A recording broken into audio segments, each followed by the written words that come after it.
Y es que si este ventilador de arriba me lo pueden quitar, porque estoy perdiendo la voz. Cuando uno está sudando y te meten un chorro de aire, me mata. Entonces, si es tan amable, hermano, de quitarme ese aire, se lo agradezco. Bueno, hermanos, como sabéis, hemos estado en la península pues un mes. Estuvimos unos días primeramente en Alicante y salimos corriendo a Alicante porque aquello era un horno, pero un horno terrorífico. Fuimos un día a una piscina y yo me asusté porque pensé que era una piscina climatizada. Y digo, pero ¿cómo ponen una piscina climatizada con 40 grados? No estaba climatizada, es que estaba caliente, ¿no?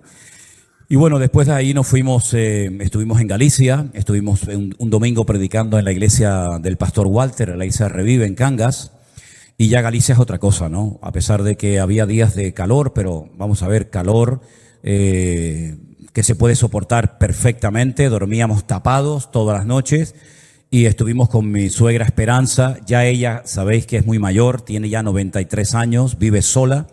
Ella vino muchas veces a Tenerife, se quedaba largas temporadas con nosotros, pero ya ella pues ya no puede. Y entonces, pues claro, nosotros todas las veces que podamos queremos ir a estar con ella, pasar unos días. Y la verdad que ha sido un tiempo muy, muy hermoso para estar tranquilo. Bueno, tranquilo relativamente, porque todos los días llamadas, mensajes, WhatsApp, etcétera, etcétera. Pero bueno, eso ya entra dentro de lo, digamos, de lo habitual, de lo normal. Me dio tiempo de componer algunas canciones nuevas, que ya las enseñaré el domingo, si Dios quiere. Y es que a veces cuando uno tiene un poquito de calma y un poquito de reposo, pues tienes tiempo también para leer, ¿no? Y para estudiar y para renovarse uno a nivel personal, ¿no?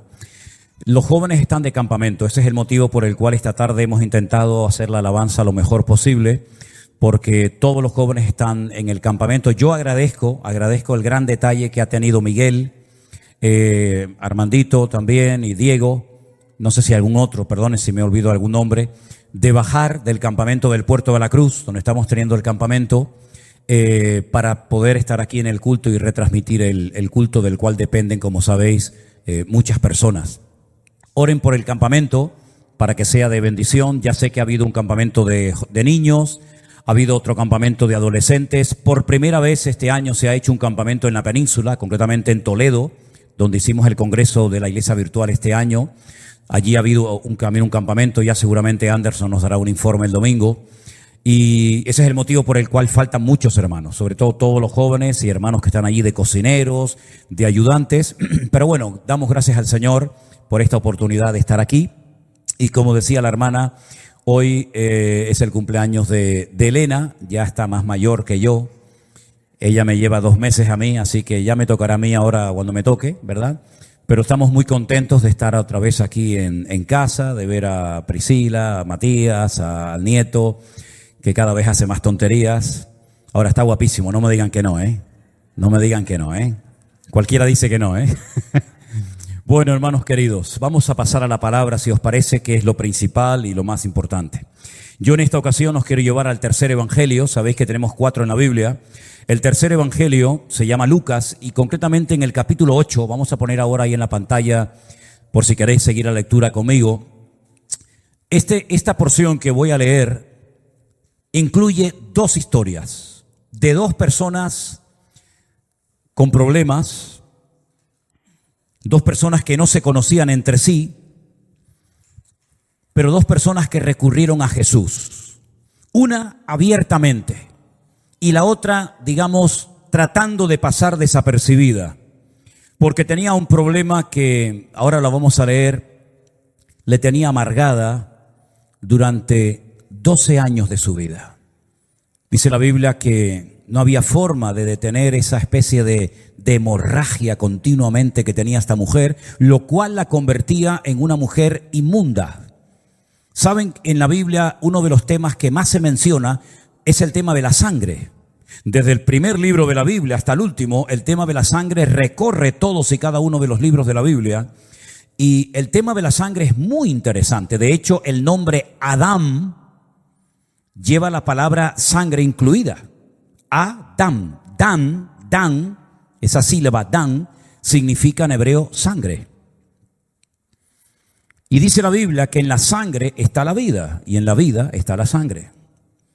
Por eso hay prohibiciones tanto en el Antiguo como en el Nuevo Testamento también, aunque parezca mentira, de no comer sangre. Y cada vez que había un derramamiento de sangre, siempre ocurría algo en el mundo espiritual.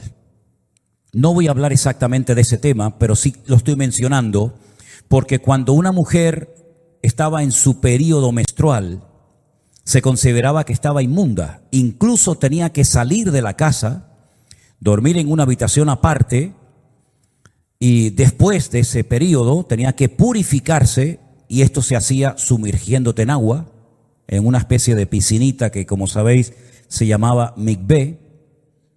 Y esta mujer tenía este problema continuamente en su vida. Sobra el decir que cuando una mujer estaba con esta situación, en este periodo, no podía tener contacto con nadie, no podía tocar nada, porque todo lo que tocaba inmediatamente quedaba inmundo, y no podía ir ni a la sinagoga, ni al templo de Jerusalén, porque no estaba purificada para poder asistir a escuchar la palabra, para poder adorar a Dios, etcétera, etcétera. Por lo tanto, esta mujer llevaba 12 largos años sin poder entrar al templo, porque su condición de mujer inmunda se lo impedía. Esa es una historia. Pero la otra historia es la de un rabino judío. Y quiero decirles, por si no lo saben, que los rabinos son gente de mucha influencia y de mucho peso en la vida social de las personas en Israel y donde haya una sinagoga. Cada vez que hay que pedir un consejo, cada vez que hay que tomar una decisión, cuando se va a circuncidar a un hijo, cuando se tiene que casar una persona, cuando hay que resolver un problema matrimonial o de la índole que sea, siempre, sí o sí, hay que recurrir al rabino de turno. El rabino no es una persona que pasa desapercibida en la vida social del pueblo de Israel, sino que digo, es una persona con mucha influencia y es, digamos, el equivalente a un pastor, pero yo diría que aún más, mucho más. Porque el rabino incluso te puede expulsar de la sinagoga, lo cual te excluye de la vida social. Ya no tienes contacto con la familia, con los hermanos o miembros de tu sinagoga. Tampoco puedes asistir a otra pensando que, bueno, me echaron de aquí, pero voy a otra. No te puedes llevar mal con el rabino, porque el rabino en un momento determinado puede ir a tu puesto de trabajo y decir que te echen y nadie te va a contratar. Es decir, que la vida de un rabino es una vida de mucha influencia. Se calcula que aproximadamente estudian como unos 5 años para poder llegar a ser rabino, y luego dentro de la vida de los rabinos hay muchas especialidades. Por ejemplo, tampoco quiero perder mucho tiempo en esto, pero por ejemplo hay un tipo de rabino que se llama el moel. El moel es el encargado única y exclusivamente de hacer las circuncisiones de los niños. Esto es un tema muy delicado y a ningún judío se le ocurriría no circuncidar a su hijo, porque incluso, y lo sabemos porque nos lo han contado y lo hemos comprobado, que por ejemplo cuando los niños están jugando en un parque y las madres están allí hablando entre sí, una de las preguntas habituales que sí o sí una madre te va a hacer cuando ves a su hijo jugar con tu hijo es: ¿tu hijo está circuncidado? Porque si no está circuncidado, automáticamente le dice a su hijo: ven y no se junten con ese niño, no jueguen con él, porque es un incircunciso. Llamarte incircunciso es un insulto. Des en cuenta que David lo utilizó cuando se dirigió al gigante Goliat. Le dijo: este incircunciso que ha provocado a los escuadrones de Israel. Por lo tanto, los judíos sabían perfectamente que los rabinos eran y son personas de mucha influencia. Y hay uno de ellos que se llama Jairo, que vamos a leer la historia de lo que le estaba pasando en su hogar. Porque todos tenemos una vida privada. Una cosa es la vida que llevemos aquí en la iglesia y otra cosa muy diferente es la vida privada que todos llevamos. Y ahí no todo el mundo sabe lo que está pasando, de bueno o de malo. Pero dice en el verso 40 que cuando Jesús volvió, le recibió una multitud con gozo, porque todos le esperaban. Entonces vino un varón llamado Jairo. Quiero decirles que es muy importante saber el significado del nombre Jairo, porque tú sabes que en el mundo del judaísmo al nombre se le considera el código genético espiritual. Así como tenemos una especie de código genético, ¿verdad?, que nos distingue, que nos diferencia a unos de otros, el nombre en el pueblo de Israel es algo tremendamente importante. No es que se le pone un nombre al azar a un niño o a una niña, sino que a veces se ora y se va al rabino para que el rabino reciba la revelación del nombre que le tienen que poner los padres a ese niño o a esa niña. Porque el nombre no es algo que nos cambiamos cada cierto tiempo. Bueno, ahora me llamo Manuel, pasado me llamo Antonio, el año que viene me llamo David, el otro año me llamo Pedro. No, si el nombre es algo con lo que te marcan para toda tu vida, ¿verdad? Y este hombre le pusieron Jairo, que significa el iluminado. Noten eso. Este hombre era el principal de la sinagoga. Era el rebe. Una cosa es el rabino y otra cosa es el rebe. El rebe es el rabino de rabinos. Es como, por ejemplo, decir, en esta ciudad de Santa Cruz hay 20 sinagogas y cada sinagoga tiene su rabino. Pero luego hay un rabino que es el que supervisa, el que controla, ¿verdad?, el que atiende, el que ministra a dichos rabinos. Sería una especie de obispo, ¿no? En la Iglesia Católica sería el obispo, ¿no?, que es el que atiende a la diócesis, o el presbítero en una denominación evangélica. En fin, puede recibir diferentes nombres. Este era el principal, era el más importante de los rabinos de esa zona. Este principal de la sinagoga, ya digo, llamado Jairo, vino a Jesús y postrándose a los pies de Jesús, le rogaba que entrase en su casa. Ahora, esto no es algo que puedes ver todos los días, al contrario.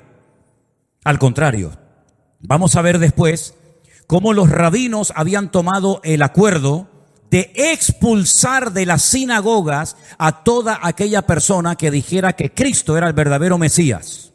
Y eso te cerraba todas las puertas, te hacían lo que se llama el ostracismo. Nadie te saludaba, nadie te hablaba, nadie te compraba tus productos, nadie te compraba lo que tú pudieras estar vendiendo, nadie te vendía lo que tú necesitaras, tu familia te daba la espalda. Era como morirte en vida. De hecho, en algunas tribus latinoamericanas, en Sudamérica, cuando se practicaba contra una persona el ostracismo, que era quitarle el habla, el saludo, etcétera, etcétera, terminaban entrando en una depresión tan profunda, en una desesperación tan terrible, que era como un muerto viviente, que terminaban suicidándose muchos de ellos. Y los rabinos habían acordado que cualquier persona, da igual la tribu a la que perteneciera, da igual la edad que tuviera, en el momento en el que se sabía que se identificaba con la persona de Jesús y que lo reconocía pública o privadamente como el Mesías, automáticamente quedaba desconectado, desvinculado de la sinagoga y lo expulsaba. Y ahora vemos al principal de la sinagoga postrándose ante Jesús, rogándole. ¿Qué es lo que le pasa a Jairo? ¿Cómo es que ha sido capaz, delante de todo el mundo que lo conoce, tragarse su orgullo y postrarse ante ese hombre que él mismo le prohíbe la entrada a su sinagoga? No sabemos si bíblicamente, porque como no hay ningún texto que lo corrobore, no me puedo aventurar a decir que Jairo también lo había hecho, pero lo más probable es que también Jairo en alguna ocasión tal vez expulsó a alguien de su sinagoga por decir que Jesús era el Mesías. No lo sé. La cuestión está en que este hombre está totalmente desesperado, sabe que toda su religión, sabe que todo su conocimiento de la Torá de Moisés en este momento no le sirve de nada, y tiene que postrarse ante Jesús, al que le han vetado la entrada en todas las sinagogas del país. Y el motivo lo dice en el verso 42, porque tenía una única hija, como de 14 años, que se estaba muriendo. Yo no sé cuántos de ustedes como padres o como madres habéis tenido un problema de salud con uno de vuestros hijos. Ojalá que nunca lo tengas, porque se te rompen todos los esquemas y te das cuenta que todo lo que sabes en un momento puntual no te sirve absolutamente de nada.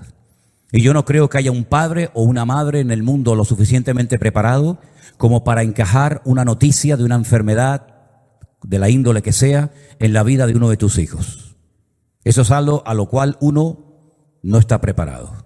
Por supuesto, uno confía en el poder y en la gracia de Dios, Pero Jairo estaba destrozado porque su niñita, su única hija de 12 años, se estaba muriendo. ¿Por qué esperó a que se estuviera muriendo la niña para ir a buscar ayuda? Bueno, así somos los seres humanos. Parece que mientras controlamos, parece que mientras podemos buscarnos la vida, si te he visto no me acuerdo. Pero cuando él recurre a Jesús y se postra y le ruega a Jesús que vaya a su casa a orar por su hija, es porque él sabe que su hija está muy, muy grave. A mí me recuerda esto cuando Marta y María, ¿se acuerdan?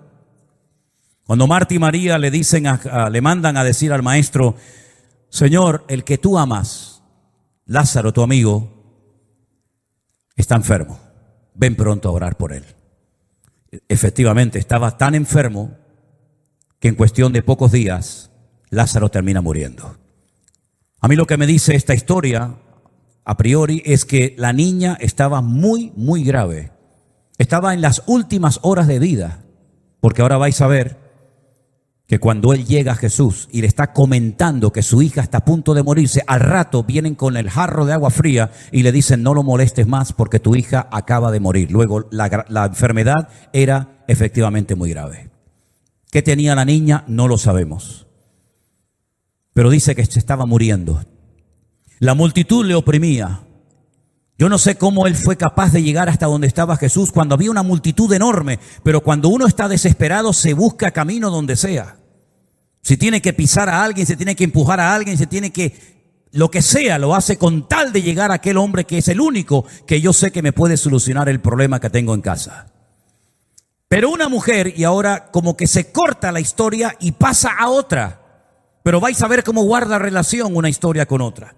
Él ya por fin ha llegado a Jesús, ya ha llegado hasta los pies de Cristo, se postra ante los pies del Señor, ya por fin lo ha visto, ya por fin ha logrado decirle al maestro cuál es el problema que tiene y por el cual ha venido. Pero resulta que ahora una mujer, que ni siquiera la Biblia nos da su nombre, y esto es muy significativo, porque el nombre de Jairo sí nos lo dice, pero el nombre de ella no. Y dice que una mujer que tenía flujo de sangre, que hacía también 12 años, otra vez se repite el número 12. 12 años tenía la niña. 12 años lleva sufriendo esta mujer. Parece como que las cosas, ¿verdad?, comienzan a tener una cierta similitud. Dice que durante 12 años había tenido este flujo de sangre, había gastado en médicos todo cuanto tenía. Es decir, ella recurrió a la ciencia médica de la época, evidentemente, tremendamente limitada, pero hizo todo lo que estaba a su alcance. Se ve que tenía dinero, tenía capacidad económica, invirtió su dinero en esa medicina, pero fue una pérdida de tiempo, porque dice que por ninguno había podido ser curada. Luego su enfermedad era incurable. No había posibilidad de que esta enfermedad desapareciera de su vida. Se le acercó por detrás. Jairo se acerca por delante porque él está puro, él es un rabino, él no tiene que esconderse de nadie, aunque ha tenido que superar muchas cosas, ¿verdad? El orgullo, el qué dirán, etcétera, etcétera. Pero él va de frente. Esta mujer no va de frente, estaba por atrás, porque sabe que como la descubra la multitud, que está inmunda y que va tocando a todo el mundo, la pueden matar a pedradas. Es que no es una broma lo que estamos hablando. Yo sé que hoy en día sería un disparate decir esto, pero en aquellos tiempos, una mujer inmunda que va tocando a todo el mundo, cuando ella sabe que tenía que aislarse de la gente y está haciendo todo lo contrario, la hubieran matado a pedradas, creedme. Y por eso ella va por detrás tratando de pasar desapercibida, y dice que cuando va por atrás, toca el borde de su manto y al instante se detuvo el flujo de sangre. Es impresionante, ¿eh? ¿Sí o no, hermanos? Tremendo, ¿no? ¿Sabéis que los judíos llevaban un manto que se llama el talit, que es el manto de oración, con el cual también se cubren? Y ese manto tiene unos flecos, ¿verdad? Tiene 8 hilos en cada esquina. 8, tenía que haberlo traído para que lo vierais, pero bueno, ya sé que lo conocéis. 8 hilos y 5 nudos. 8 y 5, 13.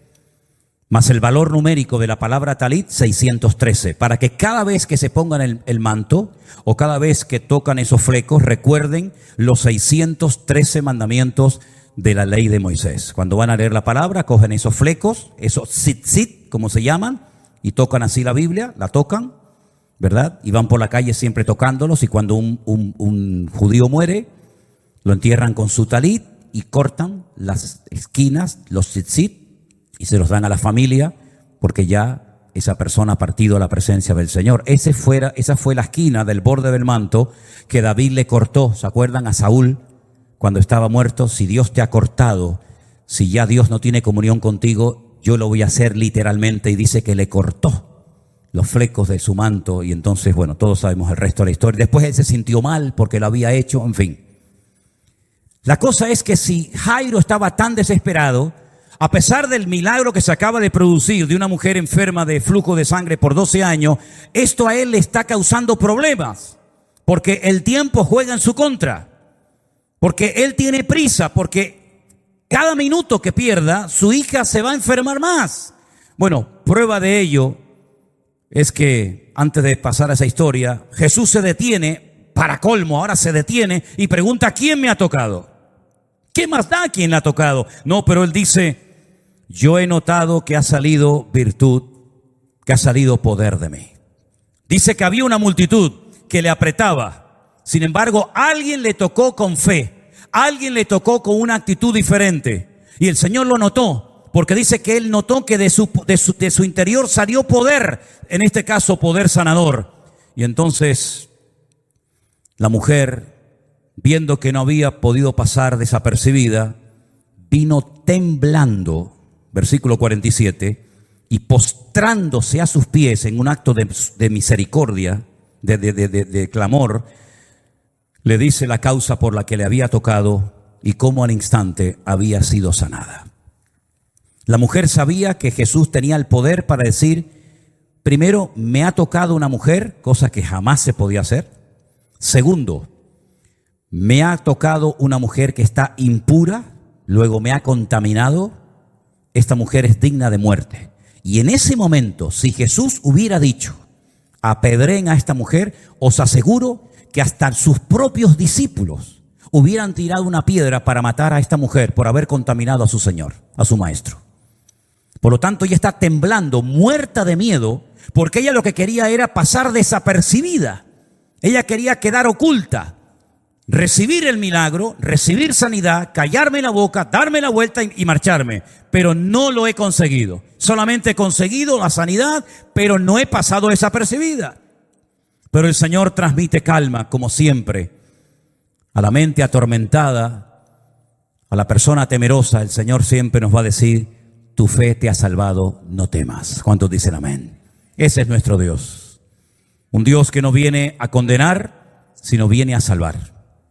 Eres una mujer, me has tocado, estás inmunda, pero a mí eso no me afecta para nada, porque yo soy el Santo de Israel, el Rey de Reyes y el Señor de los Señores, y a mí no me va a afectar, al contrario, yo soy el que te ha afectado y te he cambiado la vida, así que tranquila, no tengas ningún temor. Hay una oración en Israel. Yo me acuerdo que una vez en el Muro de los Lamentos, una noche cogí un libro, aquello está lleno de miles de libros, pero hay unos libros de oraciones, y concretamente abrí una página y hay una oración que los judíos hacen, si no todos los días, por lo menos muy a menudo, y dice: te doy gracias, Señor, por no haber nacido mujer ni gentil. Yo les digo lo que pone el libro, yo no tengo nada que ver con esto, yo no he escrito nada. Yo sé que decir esto a lo mejor en la calle, ¿verdad? Hoy en día diría: uy, qué machismo. Bueno, yo te digo lo que hay. Te doy gracias por no haber nacido mujer ni gentil. Esta mujer lo tenía todo en su contra.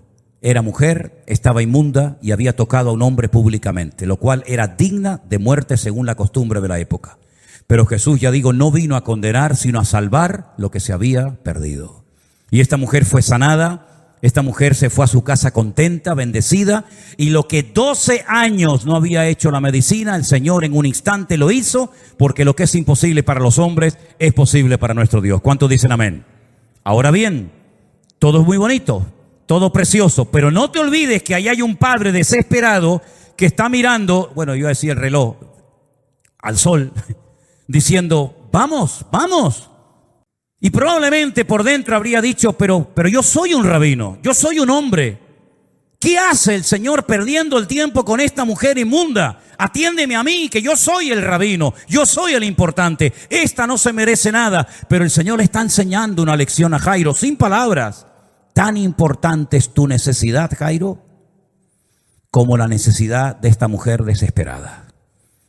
Aquí no hay categorías. No te voy a atender a ti mejor que a ella porque tú seas un rabino y porque ella es una mujer inmunda. Al contrario, tienes que aprender que tengo exactamente la misma intención de sanar y de ayudar tanto a estas personas como a ti. Ahora, Jesús podía haber hecho algo. Yo me preguntaba en estos días esto. Yo me acuerdo que una vez un hombre vino al Señor y le dijo: Señor, yo tengo un problema tremendo en mi casa, pero no hace falta que vengas a mi casa, sino di solamente la palabra y mi criado sanará. ¿Os acordáis de esa historia? ¿Quién no la conoce? Le dice: no soy digno de que entres bajo mi techo. Y Jesús dijo: está bien, no hay problema, vete a tu casa. Esa enfermedad ha desaparecido. ¿Por qué no lo hizo con Jairo? Podía haberle dicho, ¿no? Estaba desesperado, estaba roto, estaba humillado, tenía el corazón hecho 1000 pedazos el pobre hombre, el tiempo corría en su contra. Le podía haber dicho: tranquilo, Jairo, vete a casa que la niña ya está sana. Y hubiera ocurrido el milagro. Pero sin embargo el Señor como que estira el tiempo. El Señor le está enseñando a Jairo que para él no hay tarde ni temprano, sino que el Señor tiene todo siempre bajo su control. Da igual si la niña está muriendo o la niña ha muerto, da exactamente igual. Yo estoy aquí y donde yo estoy hay poder, hay sanidad y hay victoria. Así que tranquilo. Ahora, ¿qué ocurre? Mientras estaba pasando todo esto de la mujer, que si la sana, que si no la sana, que si me tocó, que si no me tocó, resulta que aún estaba hablando y vino uno de la casa del principal de la sinagoga para decirle, versículo 49, tu hija ha muerto, no molestes más al maestro. Y ahí Jairo ya, ponte en su lugar. Con lo que le habrá costado luchar en contra de su religiosidad, del miedo al que dirán, del orgullo. Él que seguramente habría expulsado a más de uno de la sinagoga. Por fin llego, por fin me atiende, por fin lo hablo, por fin lo voy a llevar a mi casa. Y resulta que cuando ya lo tengo todo controlado y ya lo tengo ya todo a mi favor, resulta que me llega el jarro de agua fría de que mi hija acaba de morir. Y por eso le dicen, no lo molestes. Esa palabrita, no lo molestes, a mí tengo la sensación de que la dijeron como con doble sentido, ¿no? Como diciendo, bueno, total ahora, ni ni nadie puede solucionar el problema. Antes todavía habría posibilidad, porque sabemos que ha sanado a mucha gente, pero eso de venir y resucitar a una niña de 12 años, pues como que no. Así que no lo molestes. Otra vez me vienen las palabras de Marta y María a la cabeza cuando le dijeron al Señor, después de 4 días, después de haberle llamado, si tú hubieras estado aquí. ¿Se acuerdan? Cuando te mandamos a llamar, mi hermano no habría muerto. ¿Qué le están diciendo? Tú eres el culpable. Yo te llamé. Yo clamé a ti. ¿No dices la palabra clama a mí y yo te responderé? Pues en mi caso no funcionó, porque yo clamé, yo te busqué, yo te dije lo que estaba pasando y resulta que ahora llegas y mi hermano ahora es un cadáver. Si hubieras estado aquí, esto no habría ocurrido. Hay gente que está peleada con Dios, incluso creyentes, están enfadados con Dios por lo que le pasó o por lo que le está pasando y no entienden que hay momentos en los que Dios nos lleva hasta el límite de nuestras fuerzas para demostrarnos que no importa el tiempo, no importa lo difícil o lo cerrada que esté la situación. Para Dios, repito, no hay nada imposible. Tu hija ha muerto, no molestes más al maestro. Pero ¿cuál es la palabra del Señor? No temas, no te vengas abajo, Jairo. Has empezado bien, has venido, has clamado, tranquilo, no temas. Cree solamente y será salva. Otra vez el Señor le da una esperanza. Otra vez el Señor, en medio de la angustia y del dolor y de la desesperación como padre, le transmite esa confianza. Fíjate quién te está diciendo, mirándote a la cara, no temas, cree solamente, tu hija será salva. Ya solamente con eso, ya podemos estar aquí 2 horas más, atiende a todos los que quieras, ora por todos los ciegos, paralíticos, mudos, endemoniados. Si tú me has dicho que no tengo que tener miedo, que mi hija va a ser salva, yo ya estoy tranquilo. ¿No deberíamos de actuar nosotros así, queridos hermanos?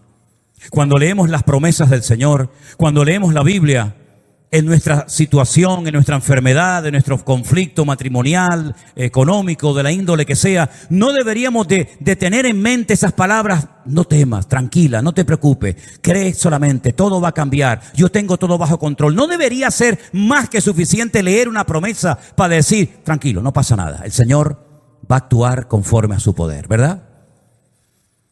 Entonces dice que fueron a la casa, versículo 51. No dejó entrar a nadie consigo. No eran dignos de ver un milagro. Ustedes han dudado. Ustedes han tirado un jarro de agua fría a Jairo cuando tenían que apoyarlo. Así que ustedes se quedan fuera porque ustedes no son dignos de ver esta manifestación del poder de Dios que está a punto de manifestarse.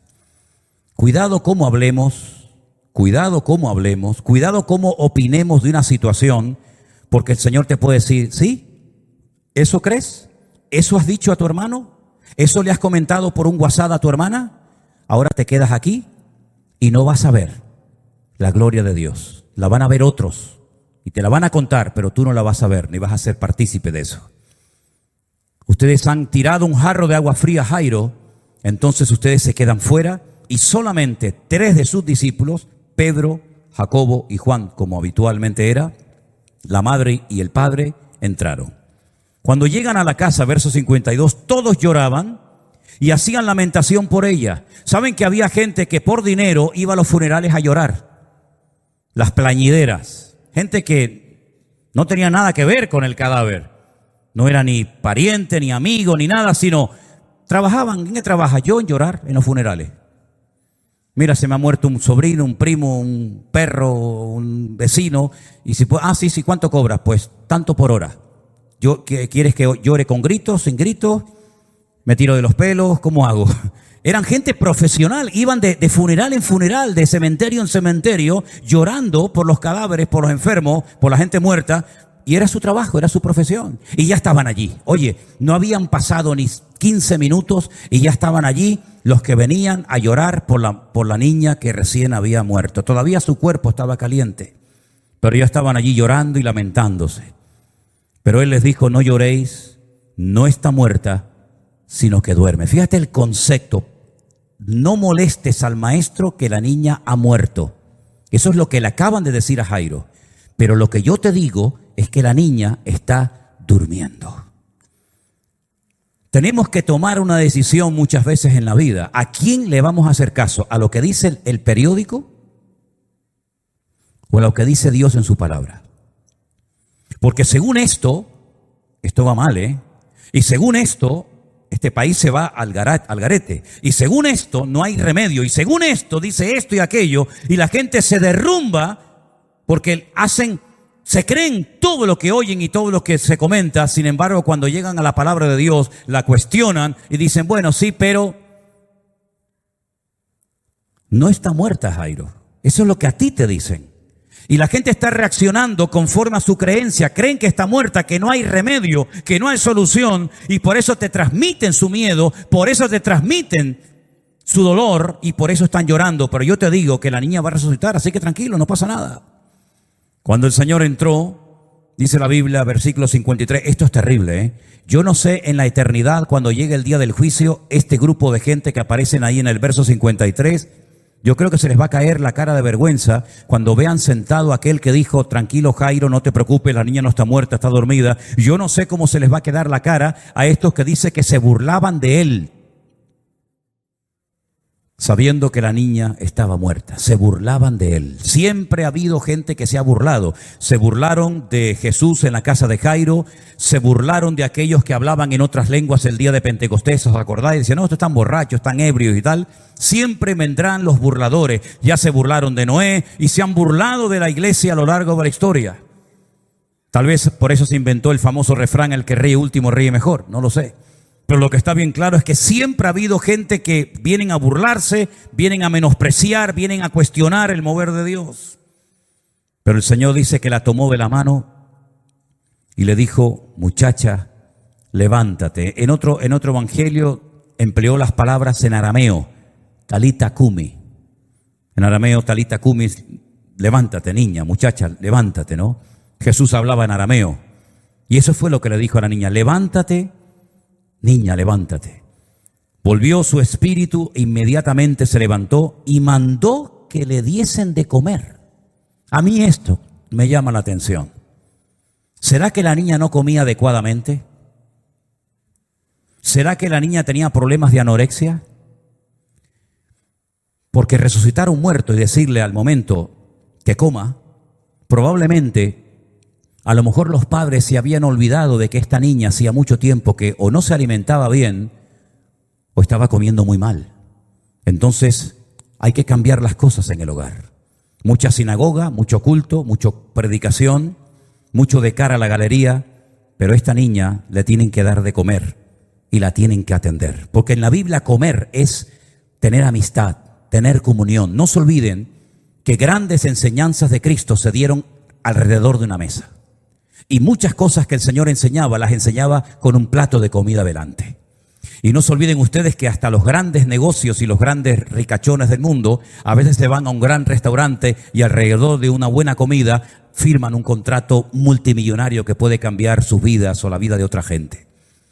Así que eso de darles de comer es mucho más que decir, bueno, dale un bocadillo, una tortillita y que la niña siga su vida normal, sino atiéndanla, por amor de Dios, atiendan a esta criatura, denle de comer. El darle de comer implica tiempo, implica el poner un plato, recoger un plato, hablar cómo estás, cómo no estás, ¿verdad? Yo creo que es muy importante que también vigilemos nuestra vida de puertas para adentro, ¿sí?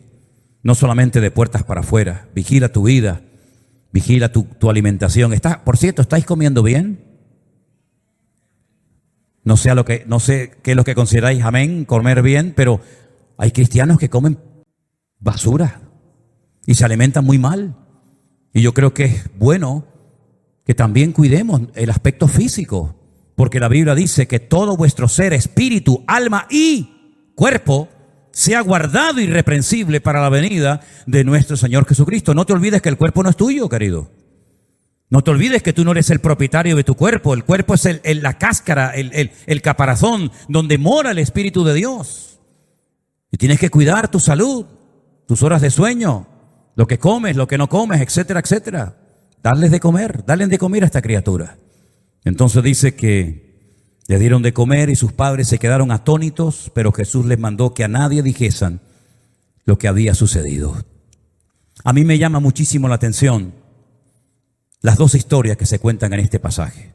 Primero, Jairo desesperado que se atreve a ir a Jesús a pesar de sus prejuicios religiosos, a pesar del orgullo como rabino, etcétera, etcétera. Él logró vencer muchos obstáculos para ir hasta donde estaba Jesús. Y tú tendrás que vencer obstáculos a lo largo de tu vida. A veces son prejuicios denominacionales, a veces son actitudes de burla, de menosprecio, etcétera. Tú tienes que aprender a superar tus obstáculos. Ayer estaba viendo, por ejemplo, el campeonato del mundo, ¿verdad? Y hay esas carreras impresionantes donde hay saltos de vallas, donde hay obstáculos. Y no solamente es correr, sino es saltar obstáculos. Y saltas el obstáculo, pero hay que seguir corriendo. Y corres y te encuentras otro obstáculo. Y al final, si llegas el primero, te llevas la medalla, te llevas el galardón. En la vida cristiana es igual. No solamente es cuestión de correr, sino también a veces hay que saltar obstáculos. ¿Cuáles son los obstáculos que se te están presentando en tu crecimiento como creyente? Tienes que reconocer cuáles son tus obstáculos y prepararte adecuadamente para poder superarlos y que esos obstáculos sean una forma de ver la gloria y la manifestación de Dios en tu vida, ¿verdad? Llegó hasta donde estaba el Señor, pero el tiempo se detuvo porque Jesús tuvo que atender a otra mujer también necesitada como él. Pero en ese compás de espera, el Señor no lo abandonó. Fíjate que los pasos fueron: estoy desesperado, mi hija se me está muriendo, pero voy hasta donde está Cristo. Vence los obstáculos, se traga su orgullo, llega hasta donde está el maestro, habla con él, se desahoga, le cuenta al Señor, pero no pasa nada. La niña se sigue muriendo. El Señor no se mueve. Ya te he dicho mi problema, pero aquí todo sigue igual. Aparentemente todo sigue igual. Pero cada paso que des en fe son pasos que te acercan a la bendición y a la victoria en Cristo Jesús. No estás igual que antes. Antes estabas solo en casa, llorando, amargado, preocupado, viendo a la niña que se va, que se muere. Pero ahora estás en otra etapa de tu vida, Jairo. Ahora estás al lado mío, ahora me has visto, me has oído, ya te has desahogado, ya sé cuál es tu problema. Y aunque aparentemente todo sigue igual, no todo sigue igual. Porque cuando tú oras y clamas al Señor y haces lo que Jairo hizo, pedirle al Señor: mira, este es mi problema, mi vida, mi hija, mi situación. Ya no estás igual que antes, ya has orado. ¿Y qué dice la Biblia? Encomienda al Señor tu camino, confía en Él y Él hará. El Señor no se ha ido, sino que ya estás con el Señor, ya tranquilo, ya llegué a la meta, ya estoy con Cristo. Ahora el tiempo no lo controlo yo, ahora el tiempo lo controla Él. Pero yo sé que mientras yo esté con Él y a donde Él vaya yo lo sigo, ya lo pueden interrumpir 20,000 personas que ya lo tengo, ya llegué a la meta. Y tú ya has llegado a la meta, hermana. ¿Sabes cuál es la meta? Haber conocido a Cristo. Ya lo tengo a Él. Sí, pero tengo este problema con el hijo, con el marido. Sí, pero eso es secundario. El objetivo era conocerla a Él, estar en Él, tenerlo a Él conmigo. ¿Ya lo tienes, sí o no? Pues ya está. Ya todo lo demás se va a ir dando poco a poco en el tiempo que ya no controlas tú, sino en el tiempo que controla el Señor. Aparentemente todo se echó a perder. Aparentemente las cosas van de mal en peor. Pero esas son las cosas que se ven por fuera. Pero tenemos que aprender a desarrollar nuestra visión espiritual. Porque es verdad que humanamente hablando las cosas van a peor. He llegado a Cristo, ya hablé con Él, no me ha dicho nada, no viene a mi casa, encima mi hija se muere y digo, bueno, pero entonces he orado y ahora resulta que mi hijo está peor que antes. Y entonces, ¿para qué oré? ¿Saben que yo conocí una vez a un pastor que me dijo, cada vez que oro, a veces por lo que oro se pone peor la situación antes que haber orado? Digo, sí, a veces es así.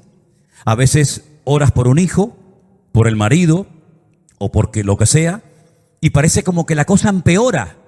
Y yo le dije en mi ignorancia, bueno, pero eso es normal. Eso ha pasado muchas veces. Mira, José tuvo unos sueños tremendos y de los sueños lo metieron en una cárcel. Mira, Jairo, tengo al Señor, le cuento mi problema y se me muere la hija. Mira, Marta y María, llamo al Señor y resulta que en vez de venir, viene tarde y encima mi hermano se muere. Eso pasa muchas veces. De la acción como que vas a la muerte. A una parada en la que dices ni para atrás ni para adelante, ni siento, ni veo, ni nada. Pero estoy con el Señor. Y si estoy con el Señor, todo va a ir bien. ¿Cuántos dicen amén? Entonces no temas, sigue creyendo. Sigue creyendo, no tengas fe para unas cositas y después te viene un problema mayor. Porque ¿saben qué, hermanos? Si Jesús hubiera ido al momento a la casa de Jairo, hubiera sido una sanidad más. Gloria a Dios, ¿no? Una sanidad más. Pero Jesús no quería que en la casa de Jairo hubiera una sanidad más, sino un milagro que sorprendiera tanto al rabino como a toda la comunidad. Y lo mejor es hacer aquí un milagro muy grande, para que, aunque a mí no me dejen entrar a predicar en las sinagogas, y aunque a mí me echen de todas las sinagogas y no me quieran, todo el mundo sabrá que a la hija del rabino la resucitó el Señor Jesucristo. Así que muchas veces el problema parece que se nos va de las manos para que el control no lo tengas tú, sino que el control lo tenga el Señor. Y cuando el Señor tiene las llaves y el control, iremos de gloria en gloria, de victoria en victoria y de bendición en bendición. Nunca nadie podía haberle dicho, Jairo, eso es mentira. Tu hija no murió, tu hija no estaba enfermo. Él era un testimonio viviente. Yo no sé lo que pasó con la vida de Jairo. Yo no sé si lo vamos a ver en la gloria cuando lleguemos, no tengo ni idea. Yo no sé si vamos a ver a la niña en la presencia del Señor, no lo sé. Pero lo que sí sé es que ese día el Señor le mostró a Jairo y a todos los que estaban allí presentes que para el Señor no hay imposible, como tampoco en tu vida tienes que poner el cartel de imposible o de demasiado tarde, porque ya esta situación se ha ido de las manos. El Señor sabe lo que hace, y vengas de frente o vengas por atrás o tengas un problema de una índole o de otra índole, el Señor sabe lo que hace. Prepárate para recibir cada día la bendición de Dios en tu vida. ¿Cuántos dicen amén? Cierra tus ojos ahí donde estás, mi querido hermano. Gloria a Dios. Qué historias tan hermosas, ¿verdad? Cómo se goza uno cuando lee estos pasajes, cuando ve estos milagros. Uno dice, Señor, qué grande tú eres, Señor. Aleluya. Ahora tú dirás, yo no soy esa mujer, yo no soy ese rabino llamado Jairo, pero no importa. Los personajes cambian, los lugares cambian, pero el Señor es el mismo. Y tu necesidad se la puedes presentar en este momento al Señor con la misma fe de Jairo con la misma fe y confianza de aquella mujer con flujo de sangre, porque el Señor te ama y te conoce a ti en tu necesidad y quiere bendecirte y sorprenderte, porque para Él no hay nada imposible. Aleluya. Cierra tus ojos ahí donde estás y vamos a orar dándole gracias a nuestro Dios.